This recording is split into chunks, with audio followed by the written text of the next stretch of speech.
வணக்கம் மக்களே. இந்த வீடியோவில் நம்ம என்ன செய்தி பார்க்க போகிறோம்னா, பிக் பாஸ் போயிட்டு வந்துட்டா மட்டும் அது நடந்துடுமா? ஆதங்கத்துடன் பேசிய நடிகை ரச்சிதா இணையதளத்தில் வைரலாகும் அவங்க கொடுத்த பேட்டி. என்ன தகவல், என்ன செய்தின்னு வாங்க இந்த வீடியோவில் முழுமையாக பார்க்கலாம். அதுக்கு முன்னாடி முதன்முறையாக நம்ம சேனலை பார்க்குறீங்கன்னா சப்ஸ்கிரைப் பண்ணாதவங்கெல்லாம் சப்ஸ்கிரைப் பண்ணிக்கோங்க. பெல் பட்டன் சிம்பளமைக்கு நம்ம சேனலோட நோட்டிஃபிகேஷனை எனபிள் பண்ணிக்கோங்க. நாங்கள் போடுற வீடியோ உங்களுக்கு உடனுக்குடனே வந்து சேரும். வாங்க என்ன தகவல்னு இந்த வீடியோவில் விரிவாக பார்க்கலாம். ரக்ஷிதாவின் புது படத்திற்கான அப்டேட் தற்போது இணையதளத்தில் வைரலாகி வருகிறது. சின்னத்திரை சீரியல் மூலம் மக்கள் மத்தியில் பிரபலமானவங்க தான் நடிகை ரச்சிதா. விஜய் டிவியில் ஒளிபரப்பான பிரிவோம் சந்திப்போம் என்ற சீரியல் மூலம்தான் மக்கள் மத்தியில் அறிமுகமாகி இருந்தாங்க.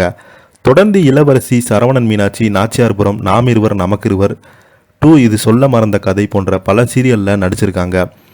இதனால் இவங்க சின்னத்திரையில் தனக்கான ஒரு ரசிகர் பட்டாளத்தையும் சேர்த்தாங்க.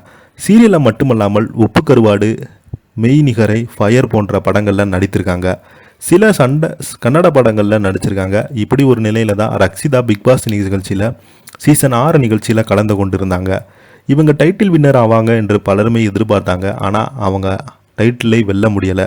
பிக் பாஸ் நிகழ்ச்சிக்கு பின்பு வேறு எந்த தொடரில் கமிட் ஆகாமல் படங்களில் ரக்ஷிதா நடித்து வந்தாங்க. இதற்கிடையில் சீரியல் நடிகர் தினேஷ் காதலித்து திருமணம் செய்து கொண்டார். கடந்த ஆண்டு முழுவதும் தினேஷ் அவர்களும் ரக்ஷிதா அவர்களும் பிரச்சனை அதிகமாக சோசியல் மீடியாவில் பகிரப்பட்டு வந்தது. பலருமே இவர்களை சேர்த்து வைக்க முயற்சி செய்தாங்க. எல்லாம் தோல்வியில் தான் முடிந்தது. சில மாதங்களுக்கு முன்பு இவர்கள் இருவரின் பஞ்சாயத்து போலீஸ் ஸ்டேஷன் வரை சென்றிருந்தது. அது மட்டுமில்லாமல் இவர்கள் இருவருமே முறையாக விவகாரத்து செய்ய இருக்காங்க. இப்படி இருக்கும் நிலையில் தினேஷ் பிக் பாஸ் சீசன் 7 நிகழ்ச்சியில் கலந்து கொண்டாங்க. தன்னுடைய மனைவி குறித்து தான் நிகழ்ச்சியில் பேசியிருக்காங்க. இருந்தாலும் ரக்ஷிதா மனம் வரலை. பிக் பாஸ் நிகழ்ச்சிக்கு பிறகு தினேஷ் நான் உள்ளே போகும்போது எப்படி இருந்தாரோ அதே மாதிரி தான் அவரும் இருக்கார். இனி ரச்சிதாவும் மாற்றம் ஏற்படும் என நம்பிக்கை இல்லை என்று கூறியிருந்தாங்க. தற்போது ரச்சிதா எக்ஸ்ட்ரீம் என்ற படத்தில் போலீஸ் கதாபாத்திரத்தில் நடிச்சிருக்காங்க. போலீஸ் கட்டப்பில் இருக்கும் புகைப்படத்தை பகிர்ந்து ரக்ஷிதா என்னுடைய அடுத்த படத்தினுடைய ஃபர்ஸ்ட் லுக் போஸ்டர் ஞாயிற்றுக்கிழமை வெளியாகும். அது மட்டும் இல்லாமல் கண்டதையெல்லாம் வைரலாக்குவதை விட இதை வைரலாக்குங்கள் என்று பதிவிட்டிருந்தாங்க. இந்த படம் குறித்து கூறிய போது, பிக் பாஸ் நிகழ்ச்சியில் போட்டியாளராக பங்கேற்றால் நடிக்க வாய்ப்பு கிடைக்கும் என்பதெல்லாம் உண்மை கிடையாது.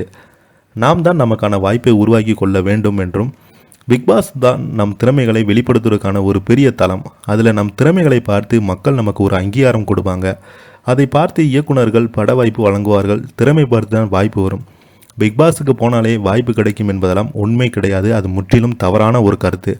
இதுவரை என்னுடைய சீரியல் மூலம்தான் எனக்கு வாய்ப்பு வந்து கொண்டே இருக்கிறது என்றும் நடிகை ரச்சிதா அவங்க அந்த பேட்டியில் கூறியிருக்காங்க.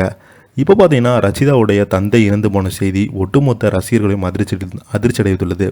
அதுலேருந்து மீண்டும் இப்போது கொஞ்சம் கொஞ்சமாக நடிகை ரச்சிதா அவங்க வந்து கொண்டே இருக்காங்க என்று அவங்களே அந்த பேட்டியில் சொல்லியிருக்காங்க. இதை பற்றி நீங்கள் என்ன கீழே உள்ள கமெண்ட் பாக்ஸில் மறக்காமல் பதிவிடுங்க. நன்றி.